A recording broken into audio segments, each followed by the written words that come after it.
नमस्कार, श्री स्वामी समर्थ। आज मी तुम्हाला साती आसरा देवींबद्दल माहिती सांगणार आहे। त्यांना मावल्या असेही म्हणतात। साती आसरा म्हणजे काय, साती आसरा यांचे महत्त्व काय आहे हे सांगणार आहे। बघा, साती आसरा म्हणजे स्वर्गातील 7 अप्सरा असा यांचा अर्थ होतो।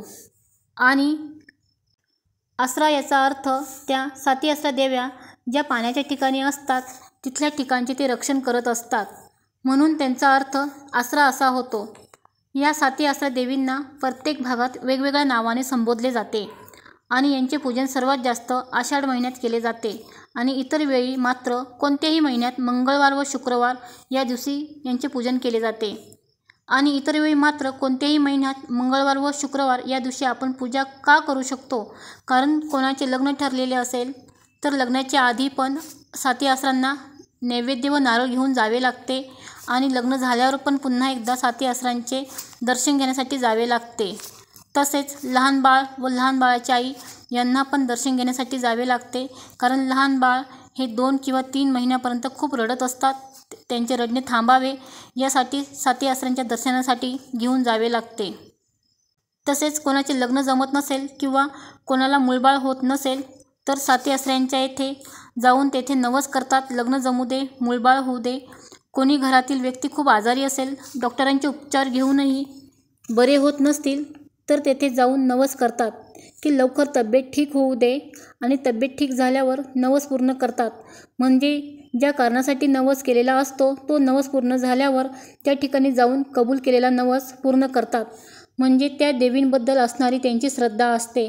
साती आसरा देवींना काही ठिकाणी ग्रामदेवता म्हणून ओळखले जाते। यांचे स्थान नदीच्या ठिकाणी, विहिरीच्या ठिकाणी असते।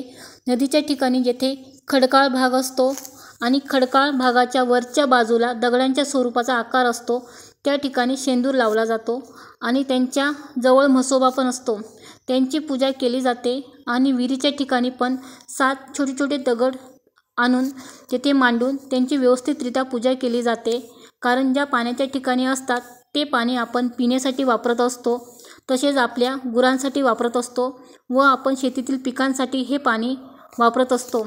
आणि नदीतले पाणी व विहिरीतले पाणी वर्षभर आटू नये व हे पाणी स्वच्छ व निर्मळ राहावे, यापासून आपल्याला कोणत्याही प्रकारचा त्रास होऊ नये यामागचा यांचा उद्देश असतो। आणि ह्या साती आसरा ग्रामीण भागातील लोकांचे व त्यांच्या शेतीचे रक्षण करत असतात। तसेच शहरी भागात मात्र ज्या ठिकाणी 3 रस्ते फुटतात त्यांच्या बाजूला यांचे मंदिर असते किंवा ह्या देवींचे वेगळे मंदिर पण असते। शहरात बऱ्याच ठिकाणी साती आसरासोबत एक म्हसोबा पण असतो, त्यांची पण पूजा केली जाते। आणि साती आसरांचा नैवेद्य म्हणजे पुरणपोळी, दहीभात, पुऱ्या आणि खीर, मेथीची भाजी किंवा कापण्या यांचा पण नैवेद्य दाखवला जातो। कापण्यांना गोड पुऱ्या किंवा सोळ्या असेही म्हणतात। यामध्ये आपल्या मनानुसार कोणत्याही प्रकारचा नैवेद्य घरात बनवून साती आसरांच्या ठिकाणी दाखवू शकतो। आणि काही वेळा नवस केलेला असतो तो नवस तिथेच फेडावा लागतो, यामुळे त्या ठिकाणी स्वयंपाक करून तिथेच नैवेद्य दाखवावा लागतो। ज्याप्रमाणे नवदुर्गा ह्या आपले रक्षण करत असतात त्याचप्रमाणे साती आसरा पण आपले रक्षण करत असतात।